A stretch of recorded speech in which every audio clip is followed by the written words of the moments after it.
Bonjour. Eh bien écoutez, l'heure est grave. Aujourd'hui nous nous retrouvons pour connaître toutes les fois où j'ai failli mourir. Alors pourquoi cette vidéo? Pourquoi ce changement de thème? Pourquoi passer des vlogs à ça? Alors déjà je vous rassure, je ne passe pas des vlogs à ça, j'ajoute ça à mes vlogs. En fait j'ai eu tout simplement l'idée de rajouter une catégorie à ma chaîne avec des story time où je vais pouvoir raconter des anecdotes, des expériences vécues, des situations et même pourquoi pas vous demander ce que vous voudriez savoir sur ce que j'ai pu vivre. Alors j'ai fait un petit sondage sur Instagram et visiblement vous êtes quand même 90% à vouloir qu'il y ait des story time sur ma chaîne.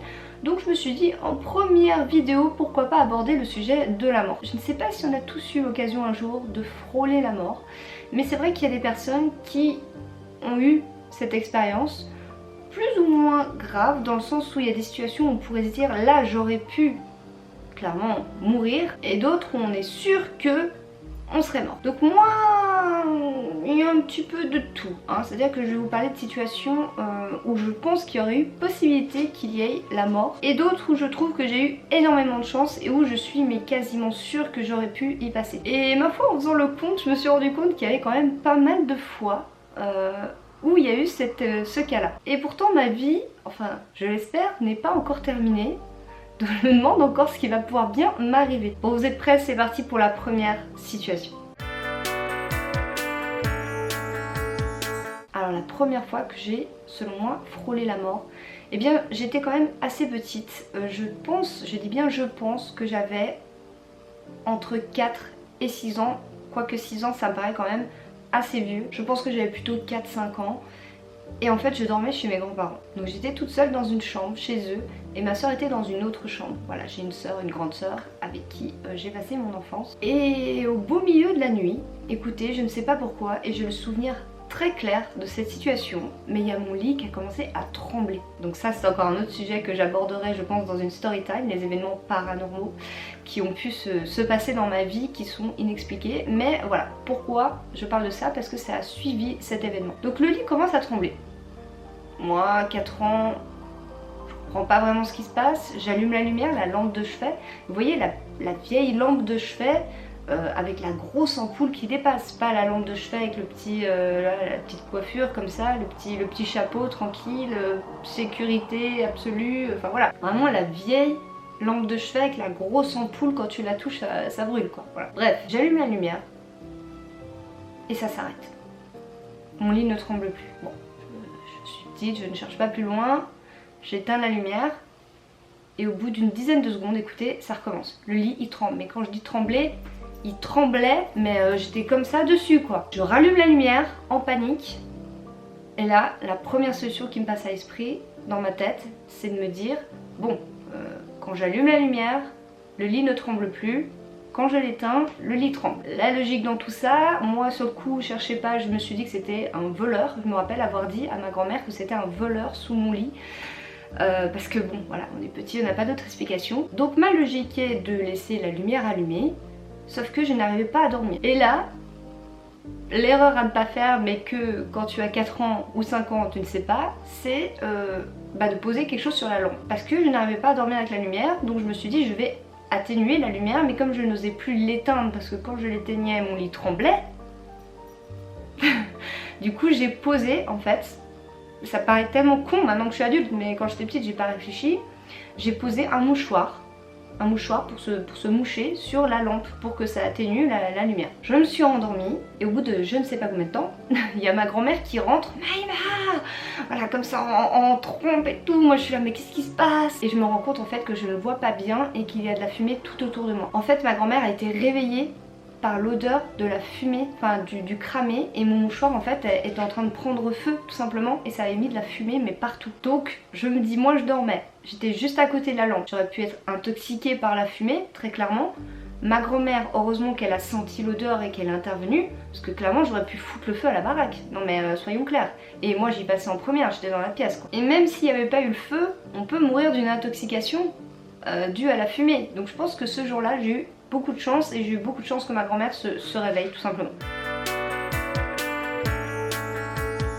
Deuxième situation, nous ne sommes pas très loin des 4-5 ans, donc ça s'est pas passé vraiment énormément de temps après. Et là il y a tout un autre thème puisqu'il s'agit d'un accident de voiture. Alors du peu de souvenirs que j'ai, je vois encore ma mère en fait qui, à tort, se maquille en roulant. Donc je la vois là avec son petit miroir, hein, elle se remet du rouge à lèvres ou je ne sais pas quoi. Et elle regarde de temps en temps la route en se remettant du rouge à lèvres. Moi je suis derrière avec ma soeur, hein, on est deux à l'arrière. Et tout d'un coup, je ne sais pas pourquoi, elle perd le contrôle de son véhicule. En même temps elle est en train de se maquiller. Hein, et je me souviens même qu'il y avait du Céline Dion qui passait derrière. Hein, je me rappelle. Et on se retrouve à aller dans une espèce de même pas de route, espèce de chemin de terre, de forêt. En fait elle a été dans un espèce de fossé de chemin de terre et tout dans la forêt. Et en fait avec quelques mouvements comme ça à gauche à droite pour essayer d'éviter un peu les arbres, hein, clairement. Et bien à un moment donné on a fini en tonneau, voilà. Donc du souvenir que j'ai, on était tous évidemment paniqués. Moi je pleurais, ma soeur je ne sais plus, ma mère en fait hurlait et klaxonnait. Puisque la voiture était donc à l'envers et elle klaxonnait tout ce qu'elle pouvait pour que quelqu'un s'arrête tout simplement de la route et vienne nous aider parce qu'on n'arrivait plus à sortir de la voiture, on n'arrivait pas à ouvrir les portes. Et j'ai un vague souvenir d'un homme qui est venu, je crois même qu'ils étaient plusieurs, donc il y a quelqu'un qui s'est arrêté finalement. Je rappelle qu'à l'époque il n'y avait pas forcément des portables, hein. On pouvait pas appeler comme ça la police ou comme on voulait, donc je vois un homme venir me sortir de la voiture par la fenêtre. Donc c'était pas des pompiers ou alors je ne m'en souviens plus. Voilà, j'étais vraiment très petite. Et donc on nous sort par la fenêtre et le soir je me rappelle avoir pleuré parce que j'avais oublié mon doudou dans la voiture et qu'on est allé le rechercher le lendemain. Donc je devais pas être très vieille hein, pour pleurer pour mon doudou et je me souviens que personne n'avait rien eu. On était tous très bien attachés avec la ceinture et ma mère a été brûlée en fait, la ceinture l'a brûlée avec le choc du freinage en fait. Et je me souviens de ça et je crois qu'elle s'était fait mal au bras, hein. Il me semble qu'elle avait eu quelque chose au bras, enfin j'ai un vague souvenir de ça. Donc moi je considère que c'est quand même un accident de voiture qui a été impressionnant et où clairement on aurait pu se prendre un arbre, hein. Clairement on était entouré d'arbres et il y a des gens qui meurent d'accident de voiture contre un arbre, donc je considère que j'ai eu de la chance de ne pas mourir.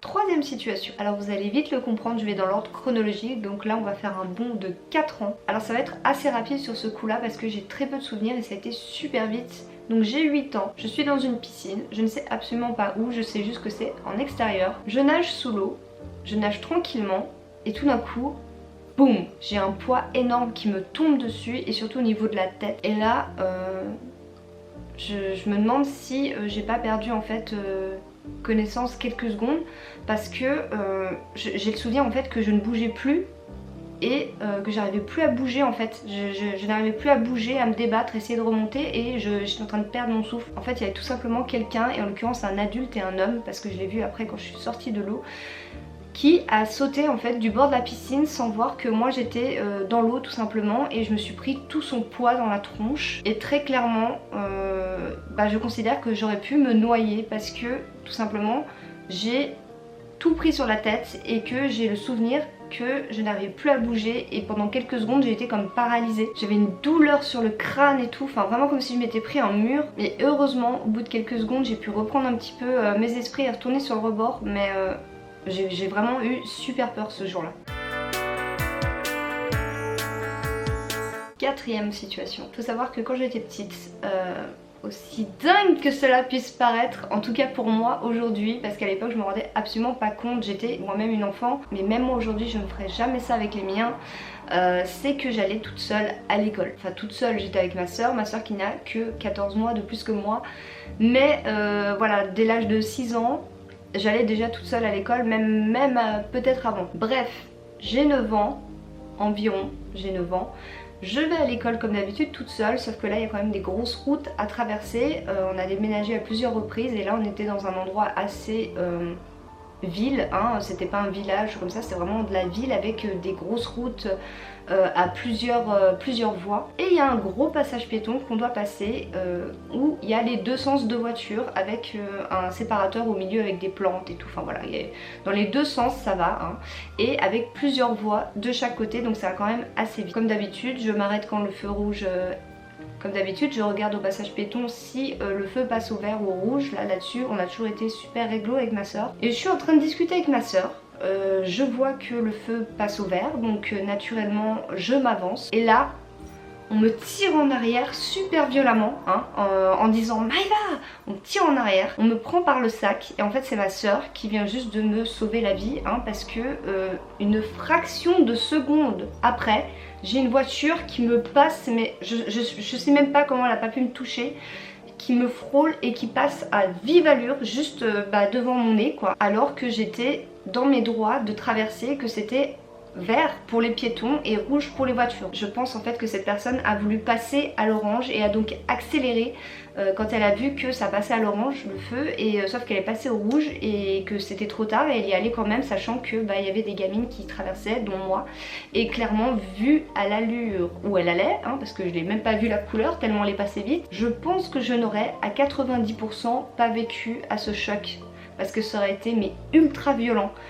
J'aurais été mais gravement blessée, et je suis même certaine que ce jour-là ma soeur m'a sauvé la vie en me tirant le sac en arrière, en me tirant en arrière, parce que clairement cette voiture, j'aurais pas survécu à ce choc. Cinquième situation, là on est en Espagne, donc je suis avec ma mère et mon beau-père. Ma soeur n'est pas là, mais ça c'est une autre histoire. Je me retrouve en Espagne avec ma mère et mon beau-père. Nous sommes à la mer, je suis en train de jouer avec mon beau-père dans l'eau. Et là, il commence à faire ce qu'il ne faut absolument pas faire et que je dis à mes enfants de ne pas faire. Donc je ne comprends pas comment un adulte a pu faire ça, enfin clairement, enfin voilà. Bref.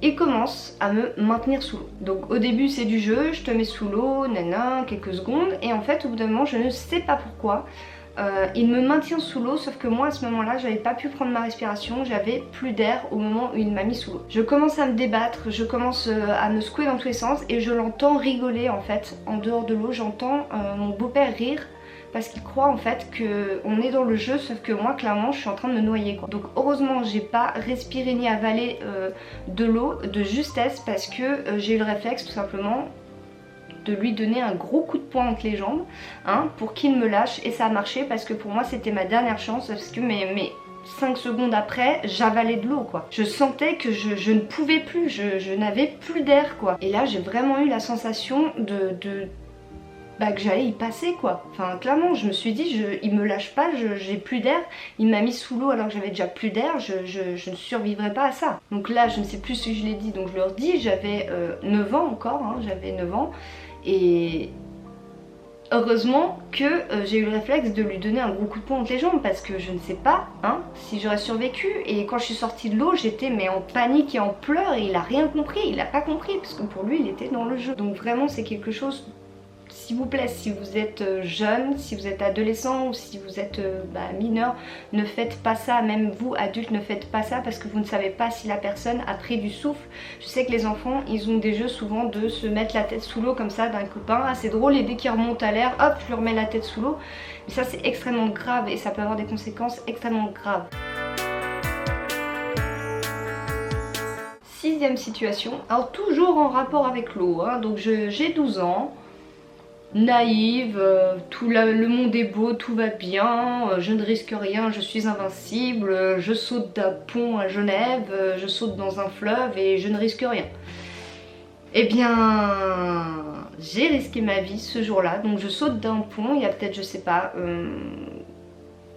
entre 3 et 5 mètres de hauteur. Tout le monde, tous les jeunes faisaient ça, ils allaient sur le pont, ils sautaient, et puis il y avait un fleuve, c'était rigolo, on nageait jusqu'au rebord, on recommençait, on sautait. Donc déjà, hormis le fait qu'on ne voit absolument rien de ce qu'il y a dans l'eau, donc on peut se prendre n'importe quoi, n'est-ce pas, et qu'on ne connaît pas la profondeur, moi en fait j'ai été prise dans ce qu'on appelle des sortes de tourbillons en fait, qui existent et qui sont invisibles, mais qui existent dans les fleuves, je ne sais pas s'il y en a dans les rivières, très certainement, et ben ça vous emprisonne, vous ne pouvez plus bouger. Et moi j'ai eu le réflexe, heureusement, de ne pas me débattre parce qu'on m'en avait parlé avant. Et c'est une chance, parce que si on m'en avait pas parlé avant, j'aurais eu le réflexe de quoi? De me débattre, d'essayer de nager, de remonter à la surface.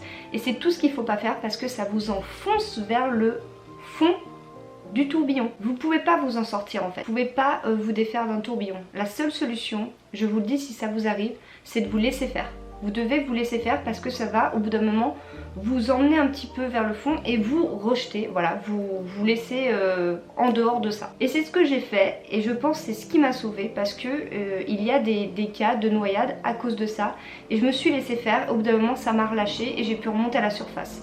Et je me rappelle même que sur le coup j'ai pas tant paniqué que ça parce que je me suis dit ah c'est ce qu'on m'avait dit, c'est un tourbillon, il faut pas que je bouge. Donc j'espère que j'éviterai des catastrophes avec cette petite anecdote et que si ça vous arrive, vous ferez ce qu'il faut. 7e situation. Alors là c'est un cas assez particulier puisqu'il s'agit de ma 2e grossesse. Alors pourquoi la 2e grossesse a un rapport avec la mort? Eh bien même aujourd'hui, même au 21e siècle, on peut mourir d'une grossesse ou d'un accouchement, c'est possible. On a l'impression que c'est pas possible, mais ça l'est. Si vous voulez plus de détails à ce niveau-là, il y a une vidéo qui existe que j'ai faite sur ma 2e grossesse où j'ai perdu un petit garçon qui s'appelle Gabriel et où clairement j'ai accepté de risquer ma vie pour pouvoir lui donner une chance. J'avais en fait une grave pathologie de grossesse qui fait que je pouvais à n'importe quel moment avoir une hémorragie interne et même lors de l'accouchement avoir une hémorragie interne, et hémorragie interne ça peut être fatal. En fait le médecin, pour tout vous dire, m'a même fait signer une décharge au nom de l'hôpital, au nom de la maternité, comme quoi j'acceptais les risques et comme quoi mon mari, moi, ma famille, tout le monde ne pouvait pas se retourner contre le médecin ou l'hôpital s'il m'arrivait malheur parce que j'étais consciente des risques que j'avais, même de forts risques que j'avais eh bien, de mourir. Et même après l'accouchement, j'avais de gros risques de passer par la case chimio avec la pathologie que j'avais, et chimio ça peut être voilà, quelque chose d'assez grave et qui peut entraîner des maladies mortelles. 8e situation et dernière situation, on va y arriver, et dire que j'ai que 28 ans. 8 situations, 28 ans.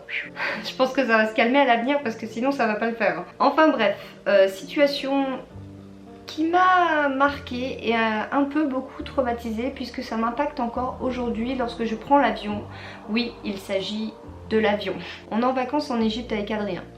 On est en 2011, j'ai 21 ans. On prend l'avion depuis là où on est, au Hurghada, pour aller au Caire pour pouvoir voir les pyramides parce qu'on s'était dit que c'était dommage d'être en Égypte et de pas aller voir le musée et les pyramides. Bref, on fait une excursion, on paye l'excursion et je demande explicitement est-ce que c'est un avion standard ou est-ce que c'est un big truc à hélice et compagnie. Parce que voilà, j'avais un petit peu peur des vols internes, voilà, de l'équipement qu'il pouvait y avoir. On me dit mais non, c'est un avion, c'est un Boeing, tout va bien, non c'est pas du tout un truc local et tout, enfin voilà. On arrive à l'aéroport, qu'est-ce que je vois?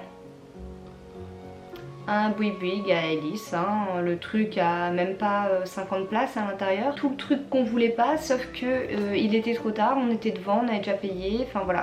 Donc je suis montée dedans. Je ne sais même pas comment un avion comme ça pouvait être encore en service. Non mais sans rire, il y avait encore les cendriers. Et il n'y avait pas de gilet de sauvetage, c'était marqué si vous coulez sur un petit dessin, accrochez-vous à votre siège. Comment c'est possible? Un avion qui te dit de t'accrocher à ton siège si tu coules, avec un cendrier style ça fait 30 ans que je vole? Comment c'est possible? Je vous dis pas l'état des sièges, enfin vraiment le truc mais en ruine quoi, enfin bref.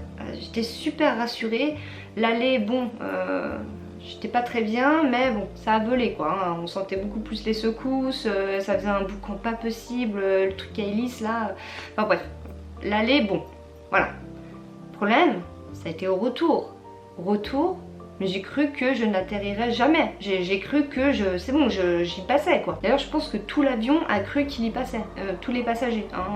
Moi je suis carrément partie en crise d'angoisse, en pleurant, en disant adieu à Adrien quoi. En fait on est rentré de nuit, donc déjà on voyait mais rien du tout, on ne savait pas... clairement on était, en survolant, on pouvait pas se rassurer en regardant par terre, enfin voilà. Et au moment d'atterrir, donc déjà il y a eu pas mal de secousses, et au moment d'atterrir, l'avion descend, et on ne sait pas pourquoi, vraiment, il remonte et refait un tour. Là déjà tu te dis, ok, pourquoi il est descendu, mais il n'a pas atterri, voilà. Et au moment où il fait le tour, alors là, On se dit c'est bon, en fait je sais pas, il s'est loupé, il refait un tour, ça peut arriver, voilà, peut-être qu'il a pas pris l'attitude qu'il fallait, voilà, il refait un tour. Il refait un tour, il redescend, avec des secousses pas possibles. En fait on avait l'impression que le mec il apprenait à piloter quoi, enfin mais vraiment. Il descend, puis le truc super doux, hein, je monte, je descends, enfin voilà. Et il remonte et il repart. En fait, je rigole pas, je crois qu'il l'a fait 7 fois. Il a fait 7 fois le tour de je descends, je me loupe et je repars. Je me suis dit c'est pas possible, le mec il a eu son permis dans un Kinder Surprise. Attends mais où on est quoi.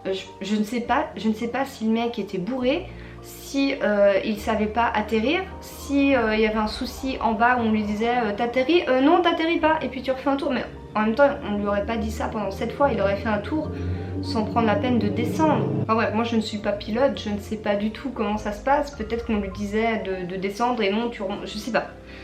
Mais tout le monde s'est mis à paniquer dans l'avion, c'était pas normal quoi, même les hôtesses on voyait elles étaient pas rassurées quoi. Et depuis ce jour là, eh bien écoutez, je suis tétanisée dans l'avion dès qu'il y a la moindre perturbation, hein, dès qu'il y a moindre secousse.